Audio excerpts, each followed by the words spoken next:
Hello everyone, welcome back to my channel. I am Pooja और आज ना हम मंथली कंपाइलेशन को स्टार्ट कर रहे हैं। मंथली कंपाइलेशन का ये थर्ड पार्ट है। इसके पहले मैंने दो और इम्पॉर्टेंट वीडियोस कवर किए थे। पहला पार्ट था जिसपे हमने मई मंथ के सारे इम्पॉर्टेंट डेज और उनकी थीम विद एमसीक्यू कवर किए। इसके बाद मैंने मई मंथ के टॉप 150 एमसीक्यूज भी आपके साथ डिस्कस कर लिए। आई होप आपने इन वीडियोस को देख लिया होगा। आज हम थर्ड पार्ट में डिस्कस करेंगे अपॉइंटमेंट्स। इस पूरे मंथ में जो भी इंपॉर्टेंट अपॉइंटमेंट हुई हैं नेशनल लेवल पे उनको हम देखेंगे। बुक्स, अवार्ड्स एंड ऑबिचुरीज, इन सेगमेंट से आपको डेफिनेटली एग्जाम में क्वेश्चंस देखने को मिलते हैं, इसलिए इंपॉर्टेंट वीडियो है। वीडियो के एंड में एमसीक्यूज भी हैं और एक क्वेश्चन ऑफ द डे भी है जिसका आंसर आप मुझे कमेंट सेक्शन में देंगे। क्लियर है? सो आइए स्टार्ट करते हैं आज का वीडियो। जो न्यू स्टूडेंट है जिनको पीडीएफ के बारे में नहीं पता, मैं बताना चाहती हूँ कि पीडीएफ आपको मेरे टेलीग्राम से मिल जाएगी। सिंपली आप सर्च कीजिएगा पूजा जैन CA 247, तो आप मेरे टेलीग्राम तक पहुंच जाएंगे और डिस्क्रिप्शन में लिंक भी अवेलेबल है। वहां से आप easily free of cost PDF को डाउनलोड कर सकते हैं और नोट्स भी बना सकते हैं। ओके, तो जल्दी से एक बार लिंक को शेयर कर दो और पहली बार आ रहे हो तो चैनल को सब्सक्राइब कर लो जिससे अपकमिंग क्लासेस के नोटिफिकेशन मिल सके। चलिए, पहले पर्सन जो न्यूज में है उनका नाम है कृष्णा M. ईला। तो Bharat biotech promoter Krishna Ela become the new IVMA president. What is the IVMA? मतलब Indian Vaccine Manufacturer Association। ठीक है, 2 सालों के लिए, मतलब 2024 से लेकर 2026 तक के लिए 2 सालों के लिए इंडियन वैक्सीन मैन्युफैक्चरर एसोसिएशन के प्रेसिडेंट बन चुके हैं कृष्णा M. ईला। ओके, इन्होंने किसे सक्सीड किया है या किसे रिप्लेस किया है? तो अदर सी पूनावाला को इन्होंने रिप्लेस करने का काम किया है। बेसिकली ये ऑर्गेनाइजेशन क्या है? तो इंडियन वैक्सीन मैन्युफैक्चरर एसोसिएशन, इनका काम है रिसर्च करना in the field of vaccine और अफोर्डेबल रेट में इंडिया के लोगों को वैक्सीन प्रोवाइड करना, ये इनका एजेंडा होता है। तो कृष्णा M. ईला, इनका नाम आपको याद रखना है। चलिए, IVMA का फॉर्मेशन 2010 में हुआ था और अदर पूनावाला कौन है? तो other Poonawalla chief executive officer है सीरम इंस्टीट्यूट ऑफ इंडिया के सिंस 2011। तो इसलिए ये नाम भी इंपॉर्टेंट हो जाता है। आप सभी को मैंने बताया था सीरम इंस्टीट्यूट ऑफ इंडिया ने मैन्युफैक्चर किया है R21 मैट्रिक्स M वैक्सीन को, और ये आपकी मलेरिया की वैक्सीन है और पहला कंसाइनमेंट भेज दिया है अफ्रीका में। ओके, इसलिए आपको serum institute of India news में भी देखने को मिल जाएगा। डन। चलिए, नेक्स्ट पर्सन है जस्टिस दिनेश कुमार। इन्हें SAT का प्रिसाइडिंग ऑफिसर बनाया गया है। So what is the SAT? Security appellate tribunal, SAT कहलाता है, और इसके 4 सालों के लिए प्रिसाइडिंग ऑफिसर बने हैं दिनेश कुमार, जस्टिस दिनेश कुमार, जो कि इसके पहले chief justice of Karnataka high court थे। ठीक है, अब इस सिक्योरिटी एपेलेट ट्रिब्यूनल क्या होता है? तो ये एक स्टैचुटरी बॉडी होती है जिसको 1992 में सेटअप किया था, और इस बॉडी को सेटअप किसने किया था? SEBI, security and exchange board of India ने सेट मतलब SAT का फॉर्मेशन किया था। बेसिकली जो सेबी, इरडई या फिर आपके pension fund regulatory and development authority से रिलेटेड कोई भी डिस्प्यूट्स होते हैं, कोई मामले होते हैं, कोई शिकायतें होती हैं, उनकी सुनवाई करने का काम SAT करता है। डन। अगले पर्सन है संजय कुमार मिश्रा और इन्हें GST एपेलेट ट्रिब्यूनल का हेड बनाया गया है। तो GST मतलब गुड्स एंड सर्विस टैक्स होता है, और ये एपेलेट ट्रिब्यूनल क्या है? तो मान लेते हैं कि किसी को टैक्स से रिलेटेड, कोई भी बिजनेसमैन है, उसको टैक्स से रिलेटेड कुछ भी प्रॉब्लम है, कोई भी डिस्प्यूट्स है, तो उनको रिजॉल्व करने के लिए GST एपेलेट ट्रिब्यूनल है और इसके हेड बनाए गए हैं संजय कुमार मिश्रा को। ठीक है, जो बिजनेसमैन की हेल्प करेंगे to resolve the various dispute. इसके पहले ये former chief justice Jharkhand high court के रह चुके हैं। इनको 4 ईयर के लिए, 4 सालों के लिए अपॉइंट किया है, या फिर 70 ईयर, 4 साल या फिर 70 साल, जो भी पहले हो जाए। और इनकी सैलरी कितनी रहेगी? इनकी सैलरी रहेगी 2.5 लाख रुपए, 2.5 लाख रुपीज आपको इनको पर मंथ सैलरी देनी होगी। ठीक है, तो GST एपेलेट ट्रिब्यूनल के हेड कौन बन गए हैं? तो संजय कुमार मिश्रा बन गए हैं। ओके, GST एपेलेट ट्रिब्यूनल की टोटल 31 ब्रांचेस आपको देखने को मिलेंगी और इसकी प्रिंसिपल ब्रांच आपको दिल्ली में देखने को मिलती है। ठीक, नेक्स्ट है अतानु चक्रवर्ती। तो RBI ने रिसेंटली रीअपॉइंटमेंट किया है अतानु चक्रवर्ती का as a HDFC part time chairman.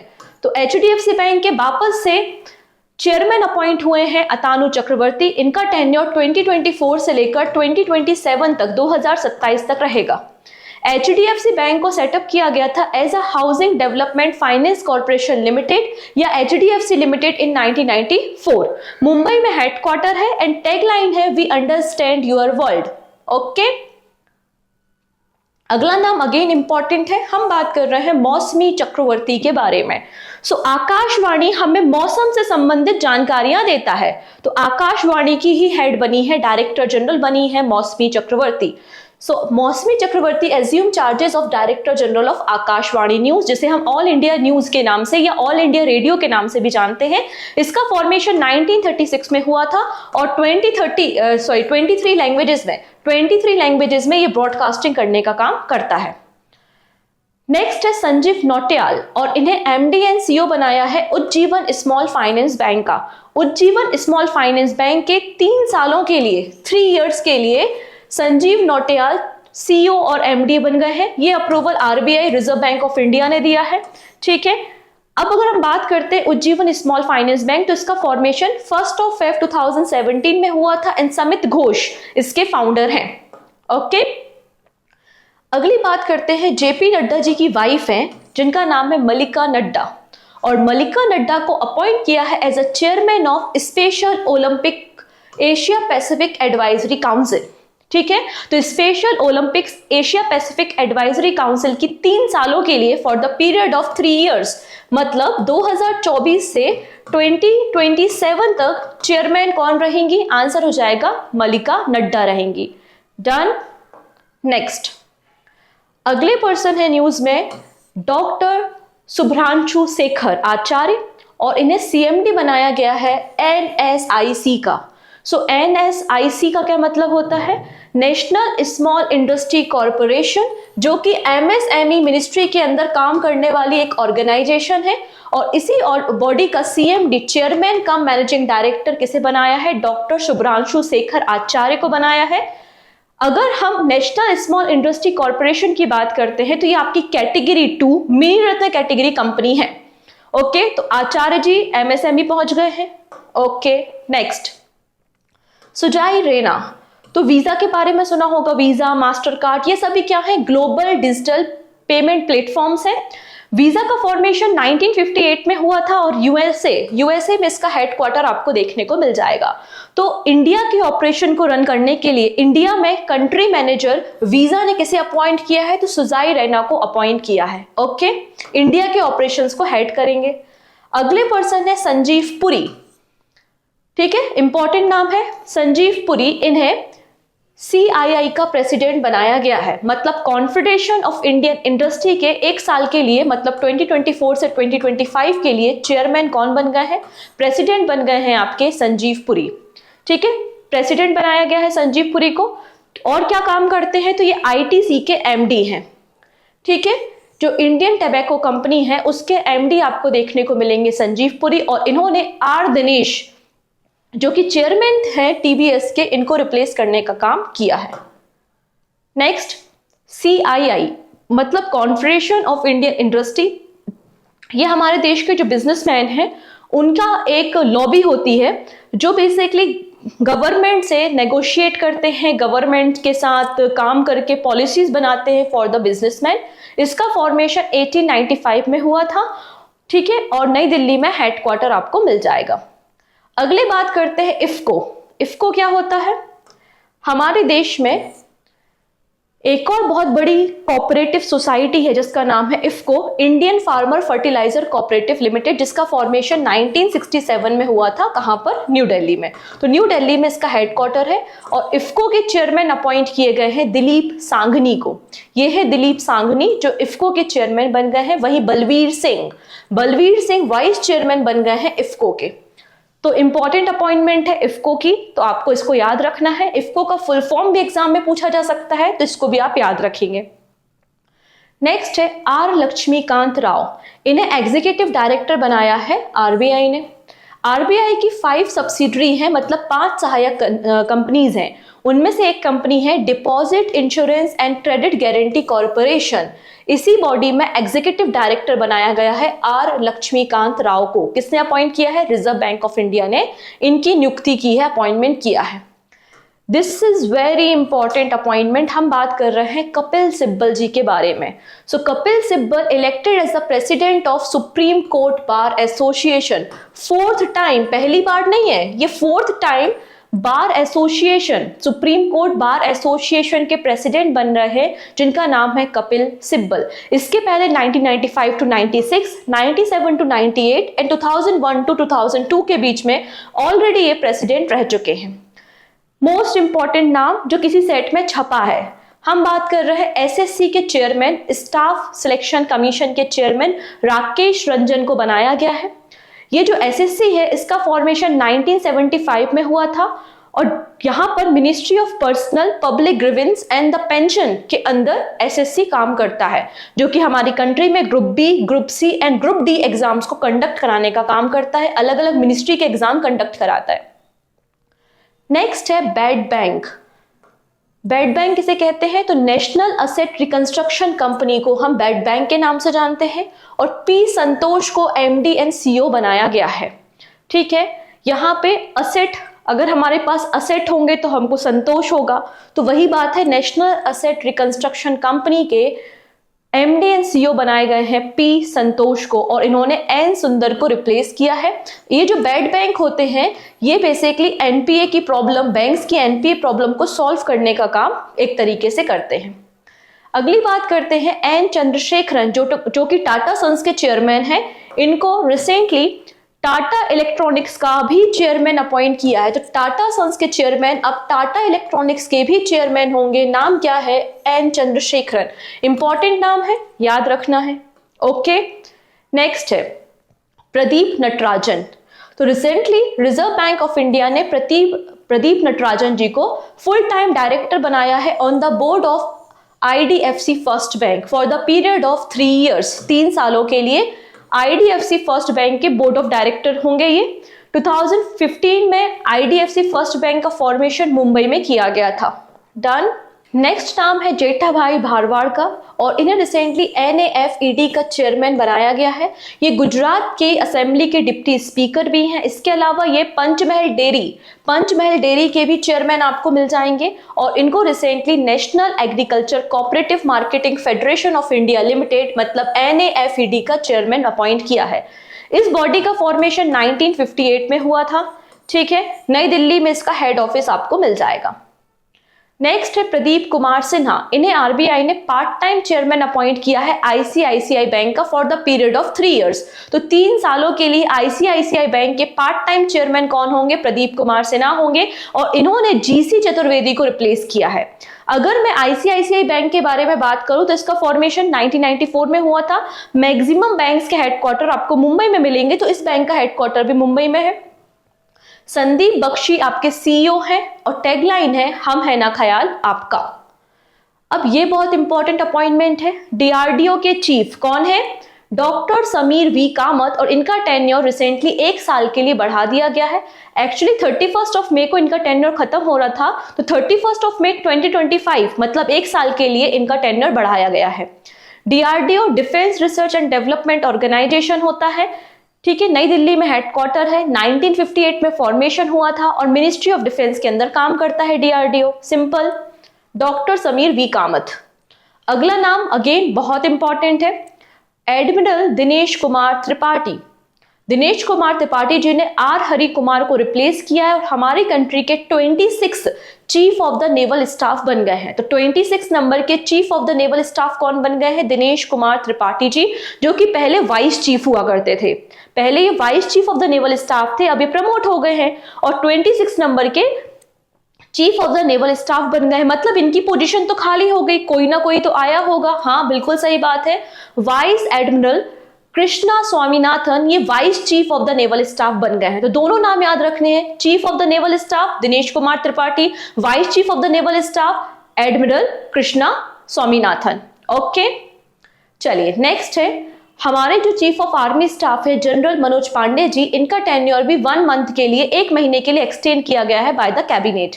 Okay, next बात करते हैं vice admiral Gurcharan Singh. Takes command of the NDA. NDA मतलब नेशनल डिफेंस एकेडमी होती है, यहाँ पे हमारी आर्म फोर्सेस को ट्रेनिंग दी जाती है पुणे में, और इसका जो कमांडर बन गए हैं वो वाइस एडमिरल गुरचरण सिंह बन गए हैं। डन। कुछ और पर्सन है जैसे कि गौरव शर्मा। गौरव शर्मा कौन है? पावर लिफ्टर है, और रिसेंटली इन्हें डॉक्टरेट की डिग्री दी है अमेरिकन यूनिवर्सिटी ने। इनके फील्ड मतलब जो स्पोर्ट की फील्ड में इन्होंने कंट्रीब्यूट किया है उसके कारण गौरव शर्मा को डॉक्टरेट का टाइटल या डॉक्टरेट की उपाधि मिली गई है अमेरिकन यूनिवर्सिटी से। एंड रोहित शर्मा, जो upcoming T20 mains world cup है उसमें इंडिया की टीम के कप्तान कौन होंगे? रोहित शर्मा होंगे। डन। नेक्स्ट नाम करते हैं याद हम विनय फिराके का। विनय फिराके रिसेंटली चीफ एग्जीक्यूटिव ऑफिसर बन गए हैं एशिया पैसिफिक रीजन के लिए।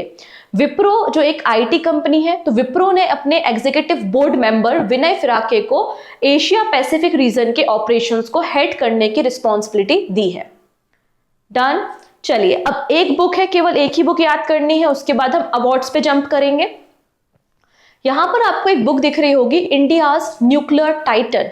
तो हमारे जो न्यूक्लियर प्रोग्राम है उसमें कई सारे लोगों का कंट्रीब्यूशन है। विक्रम साराभाई हैं, होमी जहांगीर भाभा हैं, अब्दुल कलाम आजाद जी हैं, के सुब्रमण्यम जी हैं। तो ये जो हमारे सारे के सारे प्रोमिनेंट फिगर थे उनकी स्टोरीज बेसिकली इस बुक में आपको देखने को मिल जाएगी। और इस बुक को रिसेंटली हमारे external affairs minister S Jaishankar ji के द्वारा रिलीज किया गया है।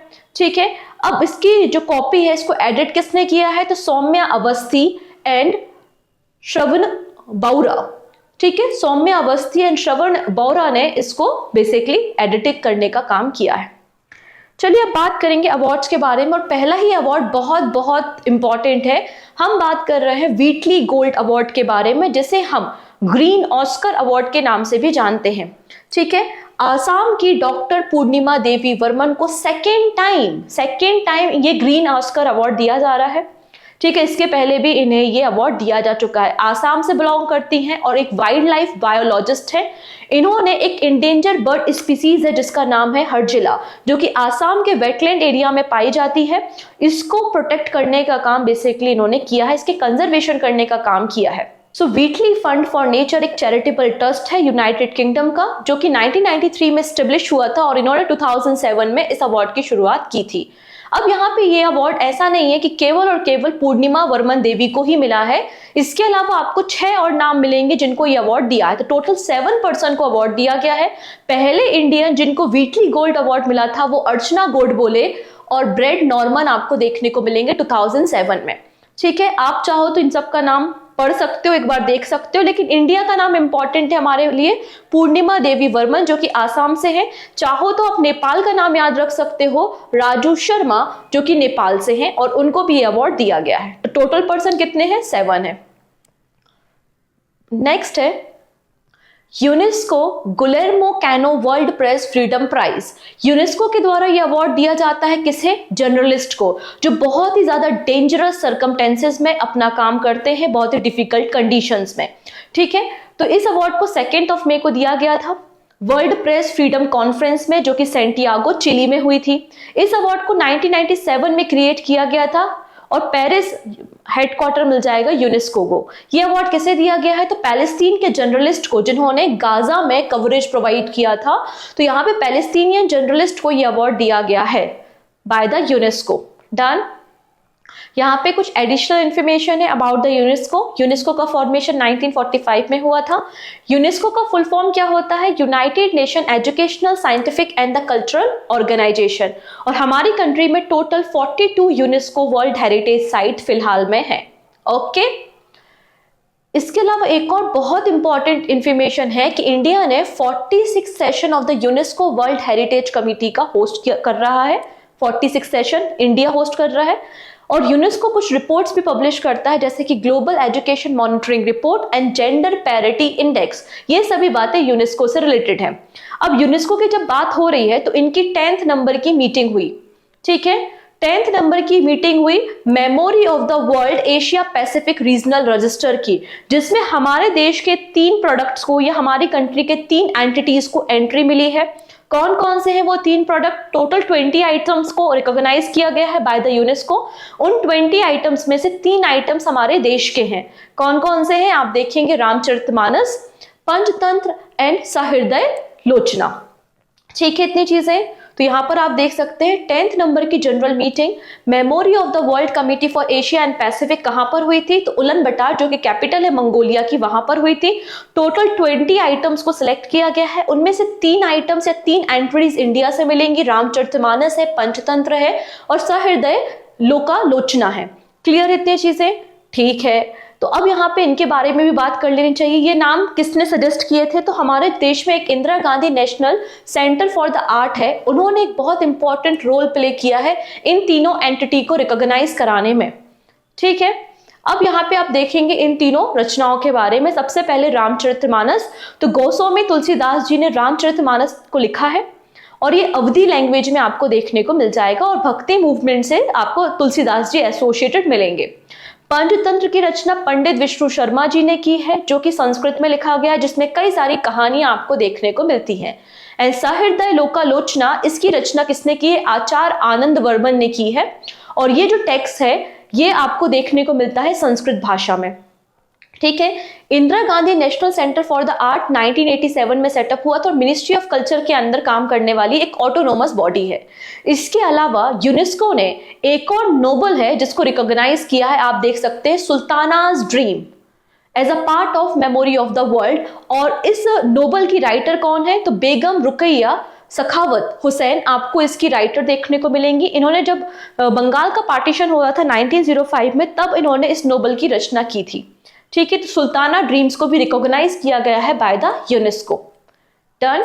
नेक्स्ट है national Kishore Kumar award for 2022। तो नेशनल जो किशोर कुमार अवार्ड है ये मध्य प्रदेश का कल्चर डिपार्टमेंट देता है। ठीक है, जिसमें 2 लाख रुपए प्राइज मनी दी जाती है और 2022 के लिए ये अवार्ड किसे मिला है? एक्टर धर्मेंद्र को मिला है। काफी लंबे समय से बीमार थे इसलिए अवार्ड नहीं दिया गया था, फाइनली अवार्ड डिस्ट्रीब्यूट किया गया है। अब बात करते हैं 77th कांस फिल्म फेस्टिवल के बारे में और यहाँ पर पाल्म डियोर अवार्ड, जो कि सबसे प्रेस्टिजियस और सबसे बेहतरीन अवार्ड माना जाता है कांस की हिस्ट्री में, वो होता है आपका पाल्म डियोर अवार्ड। यहाँ पर आपको एक एक्ट्रेस देखने को मिल रही है जिनका नाम है मराइल स्ट्रिप एंड मराइल स्ट्रिप को 77th कांस फिल्म फेस्टिवल में पाल्म डियोर अवार्ड दिया गया है क्लोजिंग सेरेमनी में, ओपनिंग सेरेमनी में। और क्लोजिंग सेरेमनी में आप देखेंगे एक जॉर्ज लुकास करके एक डायरेक्टर है, उनको क्लोजिंग सेरेमनी में पाल्म डियोर अवार्ड दिया है। तो ओपनिंग सेरेमनी में मिराइल स्ट्रिप को दिया है, क्लोजिंग सेरेमनी में जॉर्ज लुकास को दिया है। तो मतलब 2 लोग हैं जिनको पाल्म डियोर अवार्ड दिया गया है in the 77th Cannes film festival. अब यहाँ पे ये फेस्टिवल अपने आप में बहुत इंपॉर्टेंट है क्योंकि इंडिया के भी फिल्म मेकर्स को कई सारे अवार्ड्स मिले हैं। जैसे कि सबसे पहले हम बात करते हैं चिदानंद नायक, जो कि एक स्टूडेंट है FTII मतलब film and television institute of India Pune के, और इन्होंने एक शॉर्ट फिल्म बनाई थी जिसका नाम है sunflower were the first to know. और इनकी जो शॉर्ट फिल्म है इसको लाशनिफ या फिर आप कह सकते हैं बेस्ट शॉर्ट फिल्म अवार्ड दिया गया है। ठीक है, अगला नाम यहाँ पे अनुसुईया सेन गुप्ता का है और ये पहली इंडियन बन गई है जिन्हें बेस्ट एक्ट्रेस अवार्ड मिला है। इनकी मूवी का नाम है शेमलेस। ठीक है, कांस फिल्म फेस्टिवल की शुरुआत 1946 में हुई थी और ये 77th नंबर का एडिशन है। इसके अलावा आपको एक और डायरेक्टर देखने को मिलेंगे जिनका नाम है पायल कपाड़िया और इनकी भी पिक्चर को फीचर किया गया था कांस फिल्म फेस्टिवल में। इनकी पिक्चर का नाम था all we imagine as light और इन्हें ग्रैंड प्रिक्स प्राइज दिया गया है। तो ये कुछ इंपॉर्टेंट अवार्ड से इंपॉर्टेंट नाम है, आपको याद रखने हैं। नेक्स्ट है इंटरनेशनल बुकर प्राइज 2024। ओके, यहाँ पर पहले से हम मैन बुकर इंटरनेशनल प्राइज के नाम से जानते थे। इसकी शुरुआत 2005 में की गई थी।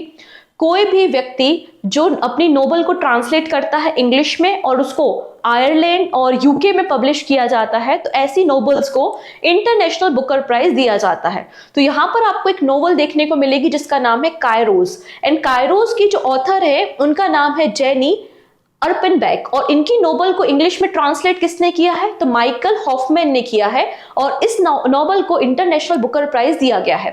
इस बुकर प्राइज में टोटल 50,000 पाउंड यहाँ पे प्राइज मनी होती है जो कि ट्रांसलेटर और ऑथर के बीच में इक्वली डिस्ट्रीब्यूट कर दी जाती है। नेक्स्ट बात करेंगे शॉ प्राइज के बारे में। तो इंडियन ओरिजिन साइंटिस्ट इन्होंने Shaw prize in the astronomy जीता है 2024 में। बेसिकली ये जो प्राइज है ये astronomy, life science and medicine and mathematical science field में दिया जाता है। हमारे लिए इंपॉर्टेंट है इंडियन नाम और इंडियन ओरिजिन साइंटिस्ट है जिनका नाम क्या है यहाँ पर, श्रीनिवासन आर कुलकर्णी। कौन है ये? श्रीनिवासन आर कुलकर्णी, जिनको अवार्ड दिया गया है शॉप प्राइज। इसमें 1.2 मिलियन रुपीस दिए जाते हैं, 1.2 million dollar, and 21st edition award का दिया गया है। चलिए अब बात करते हैं अगला नाम, ई रिक्शा ड्राइवर आरती, जो कि उत्तर प्रदेश से बिलोंग करती हैं और इनको recently UK women's empowerment award दिया गया है। इन्हें बर्मिंघम पैलेस बुलाया गया था एंड प्रिंस चार्ल्स III ने इन्हें अवार्ड दिया है। ठीक है, तो जो कि मिशन शक्ति स्कीम उत्तर प्रदेश गवर्नमेंट की स्कीम है, जिसमें यहाँ पे वीमेंस को बेसिकली ट्रेनिंग प्रोवाइड की जाती है, फाइनेंशियल सपोर्ट प्रोवाइड किया जाता है, जिससे वो अपनी आजीविका को चला सके। तो उसी मिशन का पार्ट आपको ये जो रिक्शा आपको देखने को मिलेगा, जिसको आरती चलाती है, और इन्हें UK women's empowerment award recently दिया गया है। नेक्स्ट बात करते हैं पुलित्जर प्राइज के बारे में। ठीक है, so Columbia university of the USA America ने 2024 के पुलित्जर प्राइज दिए हैं। पुलित्जर प्राइज जर्नलिज्म की फील्ड के सबसे बड़े अवार्ड माने जाते हैं। तो जो भी पत्रकारिता के क्षेत्र का सबसे बड़ा अवार्ड होता है वो पुलित्जर प्राइज होता है। इस बार 15 जर्नलिस्ट को अलग अलग कैटेगरी, 8 अलग अलग कैटेगरी में आइडेंटिफाई किया गया और उनको अवार्ड दिए गए। बस इतना ही इंपॉर्टेंट है, आप चाहो तो इन जर्नलिज्म कैटेगरी को पढ़ सकते हो। मुझे नहीं लगता यहाँ से क्वेश्चन आएगा। हाँ, ये जरूर पूछा जा सकता है कि पुलित्जर प्राइज कब दिया जाता है, किस क्षेत्र से संबंधित है, कौन देता है, एटसेट्रा, लेकिन ये वाला पोर्शन आपसे नहीं पूछेगा। बट मैंने आप लोगों के लिए इसको एड ऑन कर दिया है, लेकिन पढ़ने की जरूरत नहीं, मैं आपको सजेस्ट नहीं करती। ठीक है, हाँ, ये वाली स्लाइड इंपॉर्टेंट है। पुलित्जर प्राइज पहली बार 1917 में दिए गए थे। इसकी शुरुआत जोसेफ पुलित्जर ने की थी, जो कि एक न्यूज़पेपर ओनर है। ठीक है, पहले इंडियन जिनको पुलित्जर प्राइज मिला था वो है गोविंद बिहारी लाल 1937 में, और झुंपा लहरी 2000 में, गीता आनंद 2003 में एंड सिद्धार्थ मुखर्जी को 2011 में पुलित्जर प्राइज मिला था। तो हमारे लिए नाम इंपॉर्टेंट हो जाते हैं और ये अवार्ड की जो स्टैटिक पॉइंट्स है वो इंपॉर्टेंट है। ओके, नेक्स्ट नाम है डॉक्टर सौम्या स्वामीनाथन, और इनको रिसेंटली कनाडा मैकगिल यूनिवर्सिटी ने डॉक्टरेट का टाइटल दिया है। डॉक्टर सौम्या स्वामीनाथन कौन है? तो WHO, जब कोविड-19 का समय था, पैंडेमिक का समय था, तो WHO की चीफ साइंटिस्ट रही हैं डॉक्टर सौम्या स्वामीनाथन।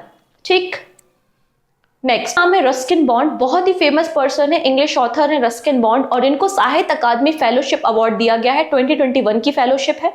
इनकी कई सारे बहुत इंपॉर्टेंट बुक्स और नोवेल्स हैं जो हमेशा न्यूज में रहते हैं, जैसे कि इनकी नोवेल्स आपको याद रखनी है। Once upon a monsoon time, angry river, stranger in night, all roads lead to Ganga, tales of the Fursatganj, leopard on the mountain and too much trouble. ये सब नोवेल्स आपको रस्किन बॉन्ड की देखने को मिलेंगी। अब रस्किन बॉन्ड की एक नोवेल है जिसको साहित्य अकादमी अवार्ड मिला था 1992 में, उसका नाम आपको याद रखना है our trees still grow in the Dehra. ठीक है, ये नाम है। फिर पद्मश्री अवार्ड इनको मिला था 1999 में, पद्म भूषण मिला था 2019 में, एंड साहित्य अकादमी बाल साहित्य पुरस्कार इन्हें 2012 में दिया गया था। अगला नाम है भावी मेहता का। ठीक है, भावी मेहता ने ये जो बुक दिख रही है ना, प्रदीप सेबस्टीन की बुक है, और इस बुक का कवर पेज इन्होंने डिजाइन किया है, इसलिए इन्हें Oxford book store book cover prize दिया गया है। तो 9th edition of the Oxford book store book cover prize किसे दिया गया है? तो यहाँ पे द बुक ब्यूटीफुल, जिसके ऑथर प्रदीप सेबस्टीन है, और इसकी बुक को डिजाइन किसने किया है? भावी मेहता ने। इनको ये अवार्ड दिया है जिसमें 1 लाख रुपए दिया जाता है। डन। नेक्स्ट है गोल्डन वीजा। तो यहाँ पे जो यूएई डिपार्टमेंट ऑफ कल्चर है, इन्होंने गोल्डन वीजा किसको दिया है? रजनीकांत जी को दिया है। गोल्डन वीजा की शुरुआत 2019 में की गई थी, जिसके अंदर लॉन्ग रेसिडेंसी प्रोवाइड की जाती है by the UAE government. Okay, next है एक और स्पेशल ओनर मिला है हमारी कंट्री की एक टनल को, जिसका नाम है सैला टनल, और सैला टनल को BRO मतलब बॉर्डर रोड ऑर्गेनाइजेशन ने कंस्ट्रक्ट किया है, और इसे international book of honour England ने रिकॉग्नाइज किया है as a highest tunnel in India. ठीक है, जो कि 13,000 फीट पर आपको देखने को मिलेगी। Sela tunnel recognise as India's highest tunnel by the international book of honour England. ये जो सैला टनल है ये 2.98 किलोमीटर लॉन्ग आपको देखने को मिलेगी एंड 13,000 फीट की हाइट पर है, जो कि अरुणाचल प्रदेश में है और आसाम एंड अरुणाचल प्रदेश को कनेक्ट करने का काम करती है। ऑल वेदर कनेक्टिविटी प्रोवाइड करने का काम करती है, ठीक है। इसके अलावा आप इसका बैकग्राउंड भी देख सकते हैं कि सेला टनल का कंस्ट्रक्शन 2019 में स्टार्ट हुआ था, 5 सालों में बनके तैयार हो गई है। 825 करोड़ रुपए की कॉस्टिंग के साथ इसको तैयार किया गया है, जो आसाम के तेजपुर को कामेंग डिस्ट्रिक्ट ऑफ अरुणाचल प्रदेश से कनेक्ट करने का काम करती है। सेला टनल के कंस्ट्रक्शन में ऑस्ट्रियन टनलिंग मेथड का इस्तेमाल किया गया है। अब कंफ्यूजन वाला पॉइंट ये है, अटल टनल, जिसको हम रोहतांग टनल के नाम से भी जानते हैं, ये आपकी हाईवे टनल है, जिसको रोहतांग पास के नाम से भी जाना जाता है। रोहतांग पास के अंदर इसको तैयार किया गया है हिमाचल प्रदेश में, जिसकी टोटल लेंथ 9.02 किलोमीटर है और इसको भी बीआरओ ने डिजाइन किया है, डेवलप किया है और ये वर्ल्ड की लॉन्गेस्ट हाईवे टनल है। इसका एल्टीट्यूड कितना है? 3000 मीटर पे आपको देखने को मिल जाएगी। तो सेला टनल हाईएस्ट टनल है इंडिया की, और लॉन्गेस्ट टनल कौन सी है? तो वर्ल्ड की लॉन्गेस्ट हाईवे टनल आपको अटल टनल देखने को मिल जाएगी। अगला नाम बहुत इंपॉर्टेंट है। अभी जो 29 मई को हमने United nation piece keeper day celebrate किया, तो उस दिन 2023 UN military gender advocate of the year award किसे दिया है? मेजर राधिका सेन को दिया है, मेजर राधिका सेन। और ये award United nation security general Antonio Guterres ने दिया है international day of UN peace keeper day के दिन। ये सेकंड नंबर की इंडियन बन गई है जिनको ये अवार्ड दिया है। इसके पहले मेजर सुमन गवानी को ये अवार्ड दिया जा चुका है 2019 में। अवार्ड की शुरुआत 2016 में की गई थी। नेक्स्ट है outlook planet sustainability summit and award 2024। Recently outlook group और आईआईटी गोवा ने मिलकर यहाँ पे अवार्ड सेरेमनी और समिट को ऑर्गेनाइज किया था, जिसमें कई सारे अवार्ड्स दिए गए हैं। एक अवार्ड है आरईसी लिमिटेड, जो कि हमारे देश की महारत्न सेंट्रल पब्लिक सेक्टर कंपनी है, जो कि मिनिस्ट्री ऑफ पावर के अंदर काम करती है। इन्हें sustainability champion editors choice award दिया गया है outlook planet sustainability summit and award ceremony में। ये जो अवार्ड है ये 4 अलग अलग कैटेगरी में दिया जाता है। Sustainable governance champion, corporate responsibility champion, circulatory champion and climate action champion. और इसकी भी सब कैटेगरी होती है, fossil fuel, non fossil fuel and special recognition. तो हम यहाँ पे 2 इंपॉर्टेंट कैटेगरी डिस्कस करेंगे। Sustainable governance champion Coal India को मिला है फॉसिल फ्यूल कैटेगरी में, और एनएचपीसी को मिला है नॉन फॉसिल फ्यूल कैटेगरी में। वहीं हमारा जो garden reach ship builder and engineer limited है, इनको स्पेशल रिकॉग्नाइज दिया गया है बाय द जूरी मेंबर। अगर हम कॉर्पोरेट सोशल रिस्पॉन्सिबिलिटी चैंपियन की बात करते हैं, तो गेल इंडिया को फॉसिल फ्यूल कैटेगरी में, पावर फाइनेंस कॉर्पोरेशन लिमिटेड को नॉन फॉसिल फ्यूल कैटेगरी में, और एनएलसी इंडिया लिमिटेड को स्पेशल रिकॉग्नाइजेशन मिला हुआ है। ठीक है, तो आप बस 2 कैटेगरी याद रखेंगे, आपका काम हो जाएगा। नेक्स्ट है UAE honour Indian diplomatic mission with excellence award. Recently 5th minister for foreign affairs excellence award distribute किए गए हैं यूएई गवर्नमेंट के द्वारा। तो इंडिया केवल एकमात्र ऐसी कंट्री हो गई है या बन गई है जिसको 2 अवार्ड्स मिले हैं, Indian embassy in Abu Dhabi and consulate general of India in Dubai. ये बोथ प्रेस्टिजियस अवार्ड और सील्ड ऑफ ऑनर किसे दिया गया है? गवर्नमेंट ऑफ यूएई ने हमारी इंडियन एम्बेसी को दिया है, जो कि यूएई में सिचुएटेड है।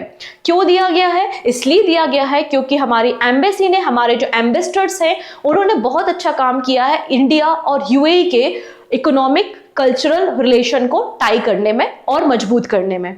ठीक है, नेक्स्ट है ACI Asia Pacific Middle East GAR award 2024। ACI का मतलब है एयरपोर्ट काउंसिल इंडिया ने recently Asia Pacific Middle East GAR मतलब green airport recognition award distribute किए हैं, और ये 8th एडिशन था। यहाँ पे अलग अलग कैटेगरी पैसेंजर हैंडल करने के मामले में अलग अलग कैटेगरी में अवार्ड दिए गए हैं। हमारे देश के 3 एयरपोर्ट्स को अवार्ड मिले हैं, वो भी सिल्वर अवार्ड, सिल्वर कैटेगरी में अवार्ड मिले हैं। पहला है इंदिरा गांधी इंटरनेशनल एयरपोर्ट, जो कि नई दिल्ली में है। इसको over 35 million passenger per annum category में सिल्वर अवार्ड मिला है। कैंपेगौड़ा इंटरनेशनल एयरपोर्ट, जो कि बेंगलुरु में है, इसे 15 से लेकर 35 million passenger per annum capacity handle करने के मामले में सिल्वर अवार्ड मिला है। वहीं चौधरी चरण सिंह इंटरनेशनल एयरपोर्ट, जो कि लखनऊ उत्तर प्रदेश में है, इन्हें less than 8 million passenger per annum handle करने की कैटेगरी में अवार्ड दिया गया है। 8th एडिशन था। तो ग्रीन एयरपोर्ट रिकॉग्निशन अवार्ड का जो थीम है वो है biodiversity and nature based solution. Venue क्या था? तो यहाँ पे Riyadh, kingdom of Saudi Arabia में ये अवार्ड डिस्ट्रीब्यूट किए गए हैं। 3 अलग अलग कैटेगरी होती हैं, प्लेटिनम, गोल्ड एंड सिल्वर। हमें तीनों जो अवार्ड मिले हैं वो सिल्वर में मिले हैं। ठीक है, जैसे कि आप देख पाएंगे 35 million passenger per annum category में हमें सिल्वर मिला है, इंदिरा गांधी इंटरनेशनल एयरपोर्ट। ठीक है, प्लेटिनम हांगकांग को मिला है, गोल्ड सिडनी को मिला है। हमें प्लेटिनम गोल्ड से कोई मतलब नहीं, हमें बस याद रखना है कि 3 अलग अलग कैटेगरी में, एक है 35 मिलियन पैसेंजर, एक है 15 से लेकर 35 और एक आपका 5 मिलियन। तो अलग अलग हमें पैसेंजर कैपेसिटी में अवार्ड मिले हुए हैं और तीनों अवार्ड सिल्वर है। नेक्स्ट है Thiruvananthapuram airport achieve zero waste to landfill status. ये हमारी कंट्री का पहला एयरपोर्ट बन गया है जिसको ये अवार्ड मिला है by the Confederation of Indian Industry Centre of Excellence ने zero waste to landfill status किसे दिया है? तिरुवनंतपुरम एयरपोर्ट को दिया है। ठीक है, तो इसलिए हमारे लिए इंपॉर्टेंट है क्योंकि अपने आप में पहला एयरपोर्ट बन चुका है। लास्ट में 2 और नाम है, उनको देख लेते हैं। पहला नाम है कविता कृष्णमूर्ति, जो कि एक प्लेबैक सिंगर है। इनको म्यूजिक इंडस्ट्री में बहुत लंबा समय हो गया काम करते हुए, इसलिए इन्हें लाइफ टाइम अचीवमेंट अवार्ड मिला है इनकी कंट्रीब्यूशन के लिए at the UK Asian film festival London में। अगला नाम यहाँ अनमोल राय का है, जो कि एक ट्रांस वीमेन है और इनको मिस पिंक नेपाल 2024 टाइटल मिला है काठमांडू में। ये है दीपिका पादुकोण और ये केवल और केवल एकमात्र इंडियन स्टार हैं जिन्हें फीचर किया गया है डेडलाइंस ग्लोबल डिस्ट्रप्टर 2024 लिस्ट में। ये एक मैगजीन कवर आपको दिखाई दे रहा है डिस्ट्रप्टर, जिसमें फीचर होने वाली एकमात्र इंडियन स्टार है दीपिका पादुकोण। ओके है, चलिए अब बात करते कुछ ऑबिचुरीज के बारे में, उसके बाद हम एमसीक्यू डिस्कस करेंगे। हम बात कर रहे हैं एक जर्नलिस्ट के बारे में जिन्होंने हिंदी मिलाप की शुरुआत की थी, विनय वीर। ही पास्ड अवे रिसेंटली और इन्होंने डेली न्यूज़पेपर हिंदी मिलाप को पब्लिश किया करते थे। तो साउथ इंडिया में इन्हें हिंदी लैंग्वेज का चैंपियन कहा जाता है। ठीक है, विनय वीर याद रखना है, इनकी कैटेगरी याद रखनी है। अगला नाम है मालती जोशी। मालती जोशी हिंदी एंड मराठी लैंग्वेज की बहुत ही फेमस ऑथर एंड राइटर थी। इन्हें पद्मश्री भी दिया गया था 2018 में। इन्हें मीरा ऑफ मालवा के नाम से भी जाना जाता था और इनकी भी डेथ हो गई है। शी पास्ड अवे, मालती जोशी 2018, पद्मश्री याद रखना है। Farmer deputy chief minister of Bihar Sushil Kumar Modi passed away. तो ये बीजेपी के one of the star campaigner थे। ही पास्ड अवे जब नीतीश कुमार जी की गवर्नमेंट थी 2005 में। ये डिप्टी चीफ मिनिस्टर थे बिहार स्टेट के। ये बिहार स्टेट के 2 बार डिप्टी चीफ मिनिस्टर रहे हैं, 2005 से 2013 एंड 2017 से 2020। ये कुछ ऐसे चुनिंदा लीडर में शामिल हैं जो कि लोकसभा मेंबर रहे हैं, राज्यसभा मेंबर रहे हैं, विधानसभा मेंबर रहे हैं और आपकी जो विधान परिषद होती है उसके भी मेंबर रहे हैं। ठीक है, तो आपको इनका नाम याद रखना है, सुशील कुमार जोशी। नेक्स्ट है पंजाबी पोएट एंड राइटर जिनका नाम है सुरजीत पातर। ही पास्ड अवे। ठीक है, इनको साहित्य अकादमी अवार्ड मिला था 1993 में और पद्मश्री भी दिया गया था 2012 में और के बिरला फाउंडेशन ने सरस्वती सम्मान भी दिया था 2009 में। तो इंपॉर्टेंट पर्सन है, पंजाबी पोएट और राइटर है, इनका भी निधन हो गया है।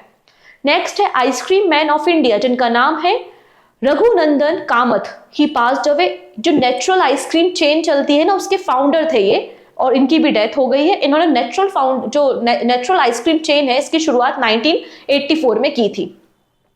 अगले पर्सन है ईरान के प्रेसिडेंट इब्राहिम रईसी। इनका हेलीकॉप्टर क्रैश में डेथ हो गई है। ठीक है, और रशिया ने कहा है कि हम इन्वेस्टिगेशन करने में ईरान की मदद करेंगे। और फिलहाल के लिए आप देखेंगे जो मोहम्मद मुखब्बर है जो कि वाइस प्रेसिडेंट थे ईरान के, इन्हें प्रेसिडेंट अपॉइंट किया गया है ईरान का। अगला नाम बात करते हैं हम जो कि बैंकिंग इंडस्ट्री के भीष्म पितामह जाने जाते हैं, नारायण बाघुल। तो नारायण बाघुल architect of the modern banking in India, die at the age of 88 और ये आईसीआईसीआई बैंक के चेयरमैन रहे लगभग 24 सालों तक। ठीक है, इन्हें पद्म भूषण अवार्ड दिया गया था 2009 में। तो नारायण बाघुल, इन्हें हम Bhishma Pitamah of banking sector कहते हैं अपनी कंट्री में। अगली बात करते हैं सलाम बिन रज्जाक। ही पास्ड अवे और ये एक उर्दू राइटर थे। ठीक है, इन्हें साहित्य अकादमी अवार्ड फॉर उर्दू लिटरेचर 2004 में दिया गया था और इनका जो स्टोरी कलेक्शन है वो है शिकस्त बातों के दरमिया। इसके लिए इन्हें साहित्य अकादमी अवार्ड उर्दू लिटरेचर में दिया गया है 2004 में। तो अगेन इंपॉर्टेंट नाम है। इनका नाम याद रखना है। अगला नाम है राजस्थान की फर्स्ट वीमेन मिनिस्टर कमला बेनीवाल, नो मोर। तो यहाँ पे राजस्थान जयपुर में इनका निधन हो गया है और राजस्थान की पहली वीमेन मिनिस्टर थी कमला बेनीवाल। इसके अलावा जब अशोक गहलोत जी की गवर्नमेंट थी और उस समय डिप्टी चीफ मिनिस्टर भी थी, ठीक है, राजस्थान की 2003 में, और अलग अलग राज्यों के गवर्नर भी रही हैं जैसे कि मिजोरम, गुजरात एंड त्रिपुरा, ठीक है। लास्ट में एक और नाम है, हम बात कर रहे हैं कैनेडियन ऑथर जिनका नाम है एलिस मुनरो, जिन्हें नोबेल प्राइज दिया गया था लिटरेचर की फील्ड में 2013 में। इनकी भी डेथ हो गई है, ठीक है, इसलिए इंपॉर्टेंट है क्योंकि ये नोबेल प्राइज अवॉर्डी हैं, Canadian author Alice Munro. Done. तो ये कुछ इंपॉर्टेंट ऑबिचुरीज थे जो हमने डिस्कस किए। आइए बात करते हैं कुछ क्वेश्चंस के बारे में। पहला क्वेश्चन है, amid poll boycott and apprehension over low voting rates among urban voters, the Gurgaon administration had announced which cricketer as its brand ambassador for the election। तो सिंपल सी बात है, गुरुग्राम एडमिनिस्ट्रेशन ने वोटिंग काउंट्स को increase करने के लिए, जिससे urban area में ज्यादा वोट पड़े, किसे ब्रांड एम्बेसडर बनाया है? आंसर हो जाएगा युजवेंद्र चहल को बनाया है। नेक्स्ट है, Frank Shrontz passed away recently at the age of 92। He was a former CEO which company? किस कंपनी के सीईओ थे? तो बहुत इंपॉर्टेंट कंपनी के सीईओ थे, नाम है Boeing. Option B is the right answer.